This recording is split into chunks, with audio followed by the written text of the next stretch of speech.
پر پاکستاني پوځ د تحریک جهاد خونړی وسلوال برید لسګونه یې وژلي او ټپیان کړي. جزئیات هم دلته وګورئ او چینل سبسکرایب کړئ.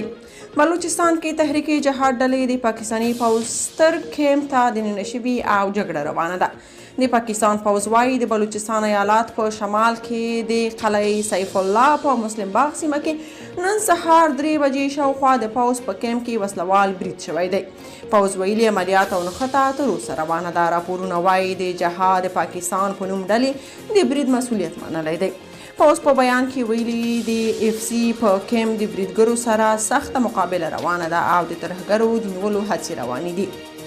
بل خوا تحریک جهاد پاکستان ډلې ادعا کړې چې دوی په بلوچستان کې د پوځیانو یو مرکز په بشپړه توګه نیولی. د منګوچار په نوم دغه کمپ کې د وسلوالو او عسکرو ترمنځ تر اوسه جګړه روانه ده. دغه ډله چې تازه د پاکستاني پوځیانو ضد عملیاتو لپاره جوړه شوې په ټولنیزو شبکو کې په خپلو ادرسونو لیکلي. یاد برید کې تر اوسه 10 پوځیان وژل شوي او 40 نور ټپیان دي.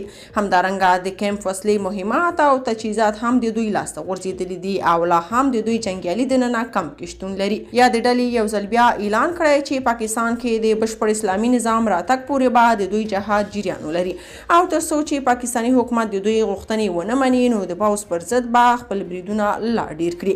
په همدې حال کې پاکستاني پوځ بیا ویلي چې تر اوسه 3 سرتیري وژل شوي دي. یاد دې وي چې د وروستیو کې پر پاکستاني ځواکونو د بلوچستانو ټي ټي پي او تحریک جهاد ډلو بریدونه ډیر شوي چې د پاکستان پوځ یې ورخطا کړی او ښکاري چې ترهګر پالنه نور پاکستاني پوځ ته په سرخوږي بدلیدونکې ده.